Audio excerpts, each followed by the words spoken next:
How's everybody doing? We're going to make this brief, okay? I know you've been here a long time, but I heard a lot of quality things being said here tonight. And the thing that resonates most with me, my career here with Stockton, is the family structure. You can go to pretty much anyone on campus if you needed anything, if you needed to talk, if you needed just about anything. I'm talking from the dorm rooms to the classrooms, even afterwards. It was just the family structure I enjoyed the most about being at this place here. Now, the group of guys that I play with, that was another group of special guys for a whole lot of other different reasons. But everybody on our team had a role. Like you said, we weren't the biggest team, we weren't the fastest, but everybody knew their role. We had our shooters, we had our rebounders, we had a great coaching staff, and it all just resonated. Everything just always came together. And most of all, like he said, our heart. We never went into a game thinking we were going to lose. If we stuck to coach's game plan, we were guaranteed to win by 10 or 15 points. And that's pretty much the mission we went out and did. You know, everybody played outside of themselves and played for each other. And look where we are. We're being recognized. So thank you. I feel respected, and that's all I ever really asked for. So thank you. Good night. All right.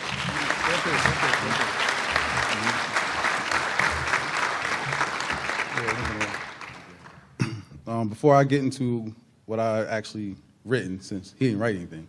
Sure did. So I just want, if everyone could please stand and recognize Eric Magazine. Oh, wow. He is really, like, if he was here for 4 years, he would probably be inducted individually on his own. But he was a transfer, so if you could double his stats, which, you know, for the years that he was here, he would probably be standing up here on his own.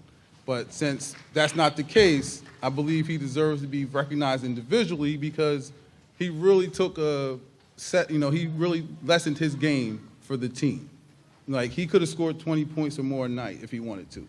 But he played his role in order for us to be up here tonight and get 26 wins and all the good things. So we all appreciate Eric.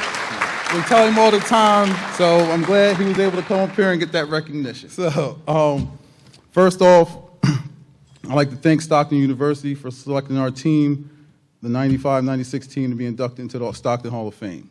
You know, it was a great honor.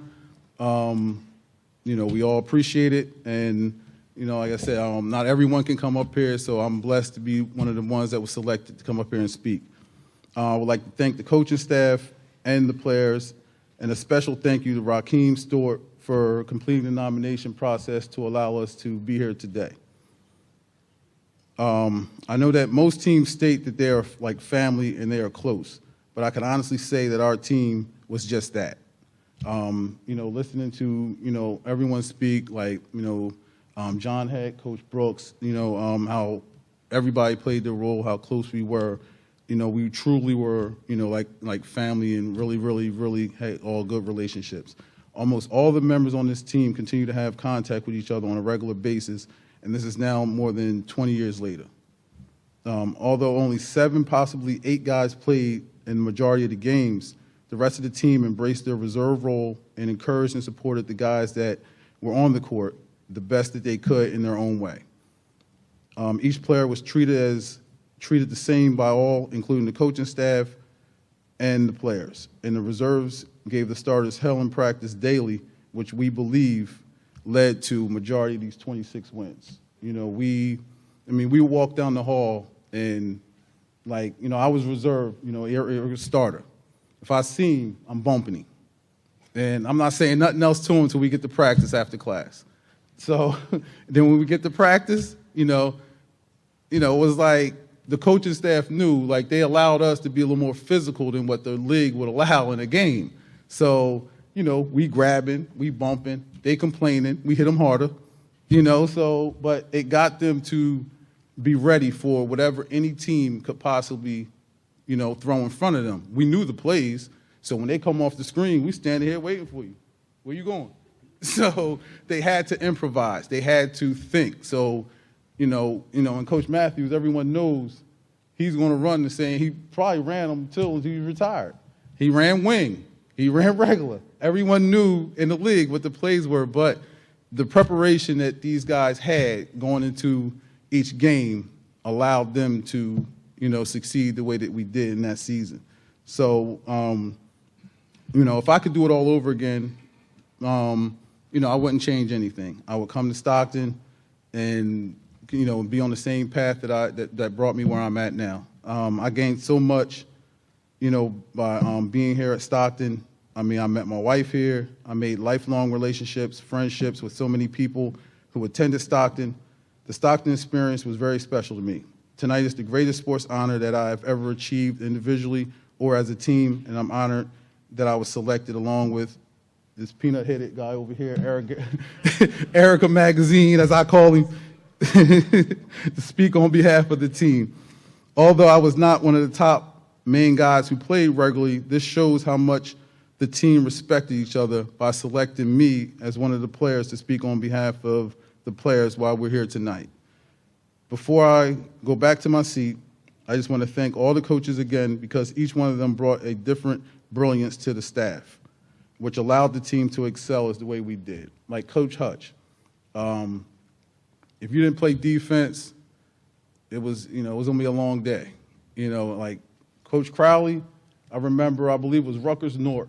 We were, it was a last-minute shot. We were down, I believe, 1 point. He drew up a play. I believe Eric was the one that scored the winning basket. But he drew up a play in the huddle. It's like if he drew it up and we executed it, it was going in. And we won. Like Coach Brooks, just bang you around. He was he didn't, we were young men, but he treated us like old men. It's like you get in that paint, you're getting bumped. But that toughened us up. He taught us all the basics of being in the paint, the sealing, the boxing out, the pivots, all the good stuff. And then you have, Coach Matthews, who was just Coach Matthews. He has some of the best sayings in the world, but you can't say them here tonight. But, great guy, great coach. Till this day, me and Carl, we still play on a regular basis, pickup games and stuff on the weekends and maybe during the week. And,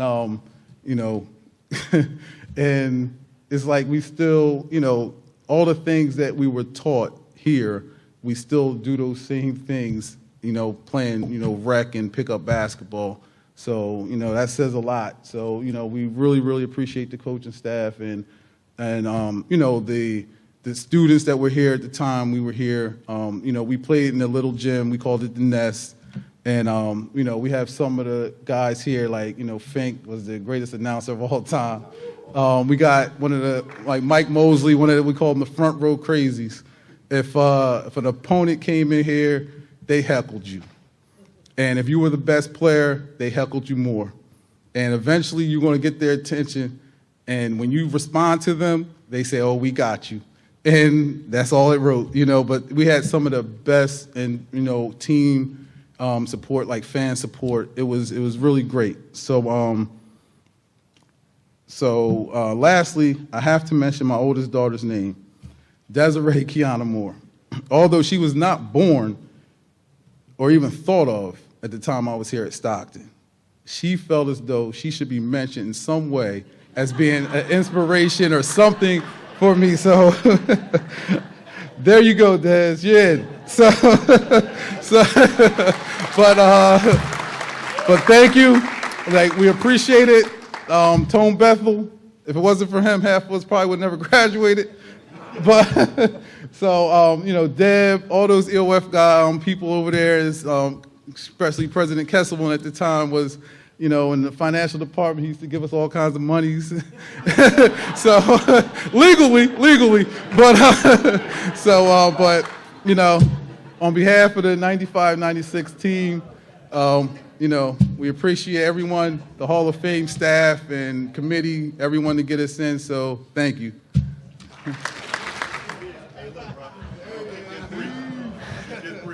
This is John Heck's nightmare, me getting the microphone. But I would be remiss if I didn't say a couple of things. One, I want to congratulate the other kids that got the Hall of Fame entrances tonight, especially my boy Willie Turner, whether his name was William or not. And Willie said, we taught the players a lot of things. One of the things I wish I could say I taught him was to dress the way he is, because he is sharp as a tack tonight. This team that's here, and I'm only going to say two quick stories about them. I don't want to talk for hours, although I could. The first one Kevin alluded to before was the loose ball on the floor at Jersey City. And actually, it was late in the season. It wasn't early. It was the game that clinched the home court advantage for us in the playoffs, where Eric, just without giving it a thought, dove and gave up his body and dived on the ball. We got the timeout, kept the possession, and won the game. And I can still remember John Giannini coming over to me after the game saying, "Do you know what you just did?" I said, "No, what did we do?" He said, "You just clinched home court for the playoffs." I said, "To tell you the truth, I didn't even realize it." But that was the first one. The second story, I coached over 1,000 games between high school varsity basketball and Stockton varsity basketball. And it's an awful lot of games. And in that time, there's only maybe a relative handful that stand out in your mind after all that time, and that you don't forget what happened. And during that 95-96 season, we played Rowan 4 times. We won 2, we lost 2. We ended up 26-4. Rowan ended up 28-4. They went on and won the national championship. But they were not NJAC champions. We were. But the first game we played Rowan was at Rowan. Place is full. We were losing 47-39. I put Donnie Polk in the basketball game. We made a layup. It was 47-39.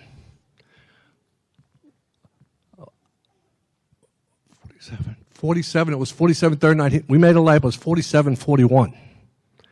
We got the ball back. We came down the court. Donnie Polk shot about a 22-footer. It goes in. However, the shot clock went off. The ball didn't count. We went back down the floor. We got the ball back. So this time we came down the court. Donnie stepped out another 2 feet. Shot another one. Boom, 47-44.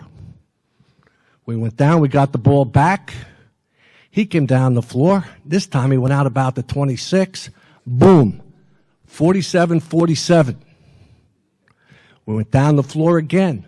Got the ball back. Came down the floor.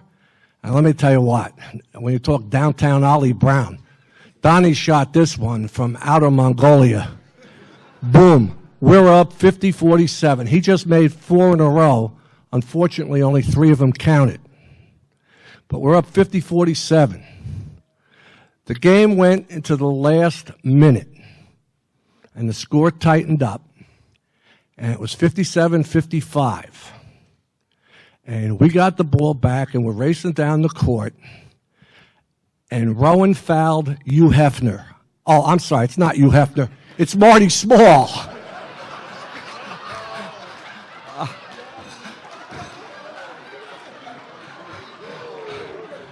Of course, this is a story Hugh Hefner doesn't want to remember, because with about 10 seconds to go in the game, Marty went to the foul line shooting 2, and you would think he could put the ball game away. First foul shot, rock. Second foul shot, rock. Rowan rebounded the ball. They threw the ball to one of the Division I transfers that they had. The kid dribbled the length of the floor, goes straight down the middle, throws a running layup. It goes in, and a foul. It's 57-57, and he's going to the foul line with 4 seconds to go in the game. And I turned to KB and said, I can't tell you exactly what we said. But I said, we just found another way to lose to Rowan. Well, the kid went to the foul line, and he missed. We got the rebound. I don't know if it was Rakeem or who. They flipped the ball to Carl. Now, Carl is at the foul line, 3/4 court away from the basket. He couldn't turn and go to the basket. He actually took a dribble towards Rowan's basket. Kid came running over and fouls him. The kid had lost track of the score. He thought they were losing. Carl went to the foul line with 2 seconds to go in a tie game, needing to make one of two. He made the first one. And then we actually had to miss the second one on purpose so the clock would start when the ball hit the rim. And we won 58-57. And let me say this. If I talk about that game too long, I'll get emotional because that game is still in maybe the top 5 wins we've ever had at Stockton. And these guys did it. And they had a great season. They're a great bunch of guys. And, you know, I look at Willie Turner. I looked at Rory. These guys are in education.